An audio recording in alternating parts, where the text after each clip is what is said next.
Olá pessoal, na aula de hoje vamos falar sobre o contrato de compromisso, identificando como o Código Civil tratou dessa espécie contratual e analisando as suas principais características, ok? Vamos lá. Muitas pessoas tentam evitar ao máximo se socorrer do Poder Judiciário, né? Essa busca pela prestação jurisdicional muitas vezes é difícil, né? Notadamente diante das enormes despesas que ela gera, né? E além disso tem o problema da morosidade, né? da demora na solução das controvérsias submetidas ao Poder Judiciário, né? Isso faz com que os particulares, muitas vezes, né, se socorram de uma espécie de justiça privada, né, que é a arbitragem. E a arbitragem, ela é quem executa, na verdade, o compromisso arbitral, né? Daí o nome deste dado este último contrato previsto, nominado, né, previsto no Código Civil, que é compromisso, né? O contrato de compromisso, então, ele é executado através da arbitragem, que não deixa de ser uma espécie de justiça privada, né? O Código Civil de 1916 já trazia o compromisso, né, a previsão do compromisso. Isso estava lá nos artigos 1037 a 1048, né? Só que as disposições do Código Civil de 1916 elas foram revogadas com a edição da Lei da Arbitragem, que é a Lei número 9.307 de 96, né? É a lei que dispõe sobre a arbitragem. Essa lei da arbitragem, ela contém normas tanto materiais quanto processuais, quanto procedimentais, né? O Código Civil de 2002, como vocês podem observar por essa tela, né? Ele trouxe a matéria do compromisso apenas em 3 artigos, do 851 ao 853, né? Não existe nesses 3 artigos, digamos, a regulamentação total da matéria, né? O que se faz, o que se fez, né, penso eu, foi apenas reconhecer expressamente que o compromisso é uma espécie de contrato, né? Em razão disso, será sempre necessária a interpretação e a análise das disposições da Lei da Arbitragem, que é a Lei 9.307 de 96, né? O compromisso, então, ele é aquele contrato, né, pelo qual as partes, né, podem ser pessoas físicas ou jurídicas, né, estabelecem que uma controvérsia, um litígio existente entre elas, né, envolvendo o direito delas, né, ou direitos delas, né, deva ser decidido esse litígio, né, por uma pessoa privada, por um árbitro, né, ou por uma pluralidade de tais pessoas, ou seja, por mais de um árbitro, ou às vezes até por um tribunal arbitral, né? Uma outra discussão interessante, e aliás é daí que o texto do artigo 851 do Código Civil, né? É admitido compromisso judicial ou extrajudicial para resolver litígios entre pessoas que podem contratar. Uma outra discussão que surge ainda dentro desse assunto é se o compromisso, né, realmente é uma matéria de direito civil ou de direito processual civil, né? Na verdade, há muita relação nessas duas áreas, né? Dessas duas áreas. As normas procedimentais da arbitragem ou processuais, né, elas precisam do compromisso para serem aplicadas, né? Primeiro se celebra um contrato de compromisso para depois se ativar, digamos assim, as normas processuais da arbitragem, né? O contrato de compromisso seria a porta de entrada do juízo arbitral, né? O compromisso é evidentemente uma matéria de direito civil, né? Assim como o juízo arbitral segue normas claramente de natureza procedimental, de natureza processual, né? O compromisso, então, reitero, né, institui o juízo arbitral, né? E o juízo arbitral, sem dúvida alguma, é um assunto de lei processual, né? E é absolutamente necessário o juízo arbitral, especificamente para dar efeitos práticos ao compromisso, né? O juízo arbitral é um complemento indispensável ao compromisso, né? Seguindo na análise desses artigos, o 852 diz que é vedado o compromisso para a solução de questões de Estado, de direito pessoal de família e de outras que não tenham caráter estritamente patrimonial. E o artigo seguinte, 853, diz que admite-se nos contratos a cláusula compromissória para resolver divergências mediante juízo arbitral na forma estabelecida em lei especial. Então, daí a necessidade da análise da Lei 9.307 de 96, que é a lei da arbitragem, né? Diz essa lei no artigo 1º, né, que as pessoas capazes de contratar poderão valer-se da arbitragem para dirimir litígios relativos a direitos patrimoniais disponíveis. Primeira observação, vejam que o Código Civil no 851 fala de compromisso e no 853 fala de cláusula compromissória, né? Elas têm objetivos semelhantes ou idênticos, mas são coisas distintas. Nós veremos agora, a lei da arbitragem deixa isso mais claro.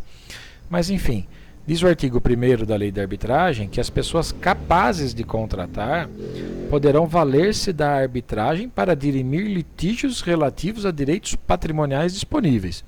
Então, quem contrata, né, quem celebra uma convenção de arbitragem, um compromisso, deve possuir capacidade, né, capacidade de fato e legitimidade para a prática desse ato específico, né? Ou seja, deve ter a livre disposição dos direitos envolvidos no litígio, né?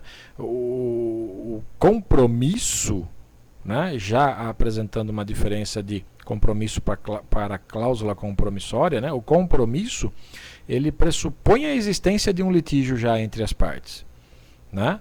E como diz o 853, né, em relação à cláusula compromissória, né, nada impede que os interessados, quando celebrarem um contrato qualquer, né, coloquem nesse contrato, numa das cláusulas, a chamada cláusula compromissória, né? E é através dessa cláusula que as partes nesse contrato se obrigam a submeter eventuais e futuros litígios oriundos desse próprio contrato, né, submeter a arbitragem. Então, no compromisso, né, o compromisso arbitral, né, dito lá no 851, né, ele já pressupõe que já existe, né, um litígio entre as partes. E na cláusula compromissória, a cláusula compromissória é aquela cláusula inserida num contrato em que as partes se obrigam a submeter eventuais e futuros litígios oriundos daquele contrato à arbitragem, né? Está claro também da leitura que fizemos aí que não é todo o interesse em litígio que pode ser apreciado por árbitros ou por um tribunal arbitral, né? Apenas os de ordem patrimonial. Assim como já dissemos na aula do contrato, acerca do contrato de transação, né? Questões relacionadas ao estado das pessoas, questões de ordem pública em geral, não podem ser afastadas, né, do poder judiciário e entregues a um juízo arbitral. Isso não pode ocorrer, certo? Então, o artigo 3º da lei da arbitragem, prestem atenção que ele deixa bem clara o que vem a ser convenção de arbitragem, como ela ocorre. Olha só, as partes interessadas podem submeter a solução de seus litígios ao juízo arbitral, mediante convenção de arbitragem, Assim é entendida a cláusula compromissória e o compromisso arbitral. Então, convenção de arbitragem é gênero de que são espécies a cláusula compromissória e o compromisso arbitral. O compromisso arbitral está previsto no artigo 851 do Código Civil. A cláusula compromissória prevista no artigo 853 do Código Civil. Certo? Então, já vimos que o compromisso arbitral presume a existência de um litígio já entre as partes. A cláusula compromissória, ela seria uma cláusula inserida num contrato, como eu já disse, né, através da qual as partes se obrigam a submeter à arbitragem eventuais e futuros litígios, controvérsias que surgirem desse contrato que estão celebrando. A cláusula compromissória seria uma simples promessa de firmar um compromisso, certo?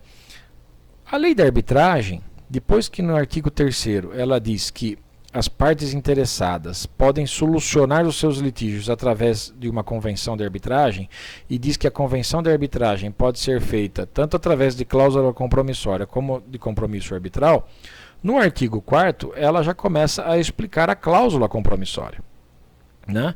Vejam o que estabelece lá, que a cláusula compromissória é a convenção através da qual as partes em um contrato comprometem-se a submeter à arbitragem os litígios que possam vir a surgir relativamente a tal contrato. Então, os litígios ainda não existem. É uma cláusula inserida no contrato. Por isso que eu disse que é uma espécie de... é uma simples promessa de firmar compromisso, caso surjam litígios decorrentes daquele contrato, né?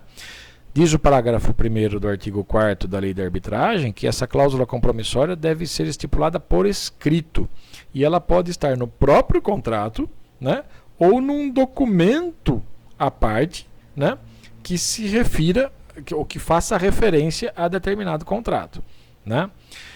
Disposição interessante está no parágrafo 2º do artigo 4º, que estabelece que nos contratos de adesão, né, adesão são aqueles em que as cláusulas estão pré-definidas, né, por uma das partes, né, e a outra resta apenas aderir, aceitá-las ou não, né?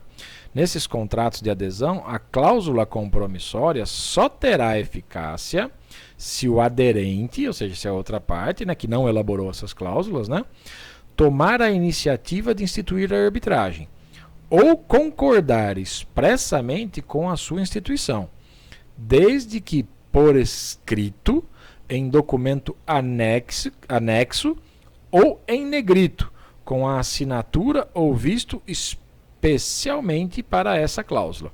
A ideia é tentar evitar que alguma pessoa seja induzida a um juízo arbitral sem ter conhecimento do que está assinando, sem ter conhecimento de que isso está escrito.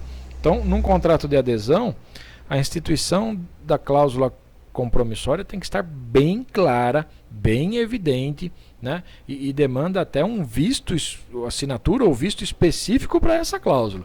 Ou seja, para a pessoa saber que realmente ela está concordando com a estipulação de que, se surgir algum litígio, não se socorrerão do Poder Judiciário, mas sim de um juízo arbitral, né?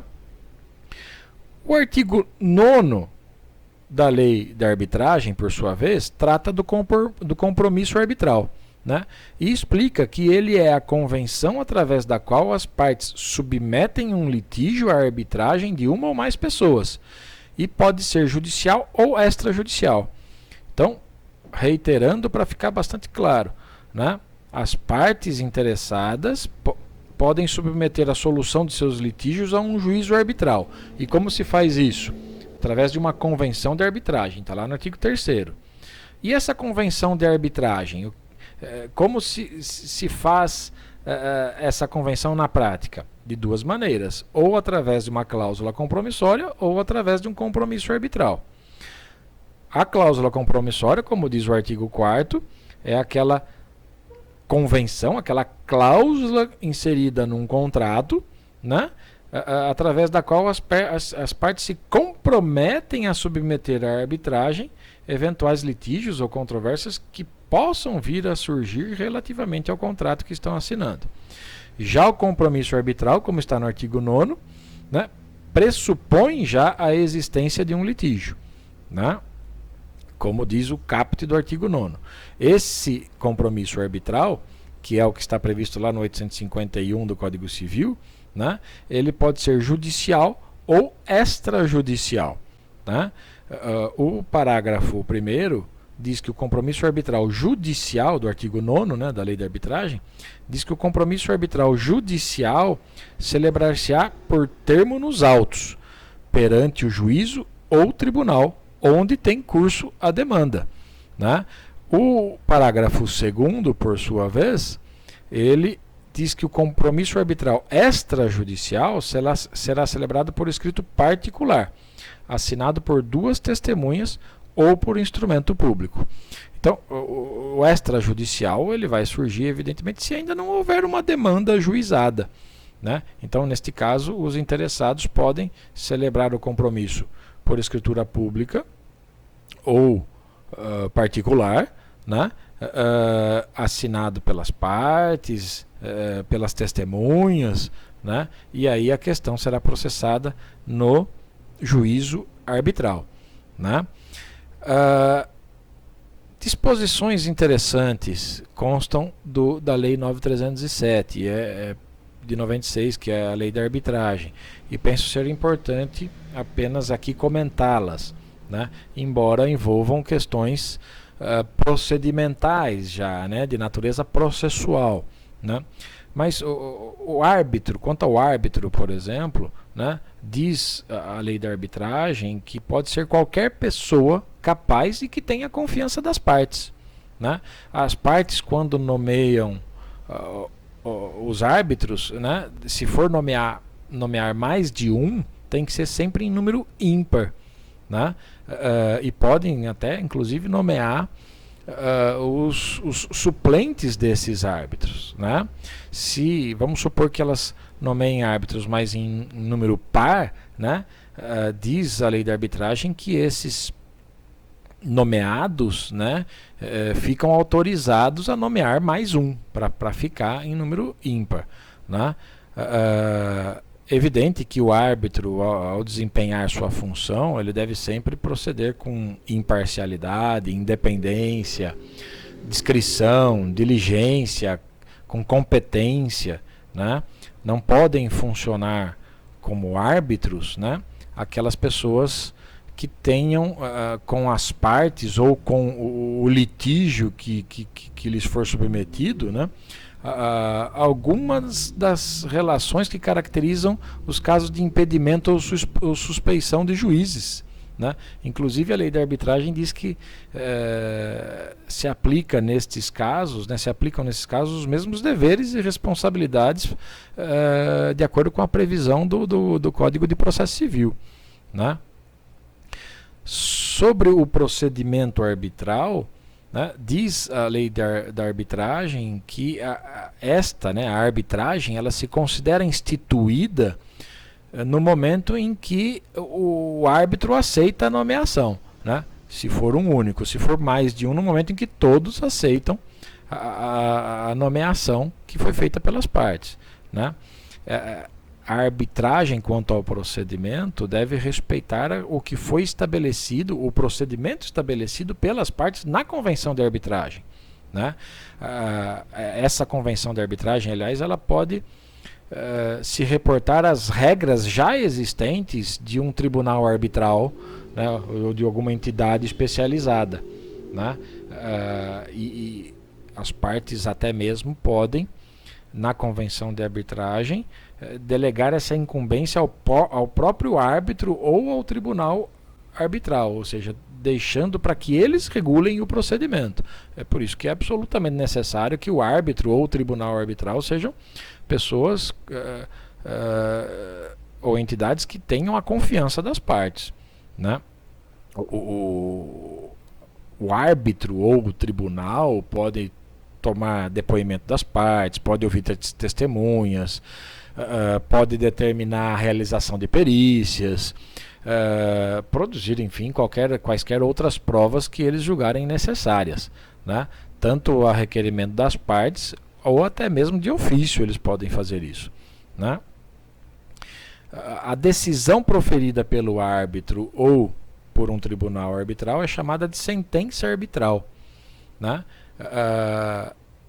Essa sentença, diz a lei da arbitragem, ela deve ser proferida, né, no prazo que as partes estipularam na convenção de arbitragem. Se as partes nada convencionaram quanto ao prazo, né, então este prazo para a apresentação da sentença será de 6 meses, contado da instituição da arbitragem, como diz a própria lei 9.307 de 96. Né? Tanto as partes e os árbitros, na verdade, em relação a esse prazo, podem prorrogá-lo à vontade deles, né? Então é possível prorrogar esse prazo de comum acordo entre as partes e o próprio árbitro, né? Ou árbitros. Essa sentença arbitral proferida, né, ela produz efeitos entre as partes, né, e inclusive entre as partes e seus sucessores, né? Aliás, produz os mesmos efeitos da sentença proferida por um órgão do Poder Judiciário, né? E se tratar a sentença arbitral de uma sentença condenatória, ela se constitui título executivo, certo? Essas são as principais características do contrato de compromisso previsto no Código Civil. Observem que é de suma importância que a análise desse contrato ou dessas regras estipuladas nos artigos 851 a 853 sejam feitas concomitantemente à análise e interpretação das disposições da Lei 9.307 de 96, que é a lei da arbitragem. Ok? E esta foi a aula sobre o contrato de compromisso, em que analisamos as principais características dessa espécie contratual, identificando e comentando as disposições do Código Civil e algumas regras contidas na lei de arbitragem, que é a Lei 9.307 de 96. Ok? Grande abraço em todos e todas.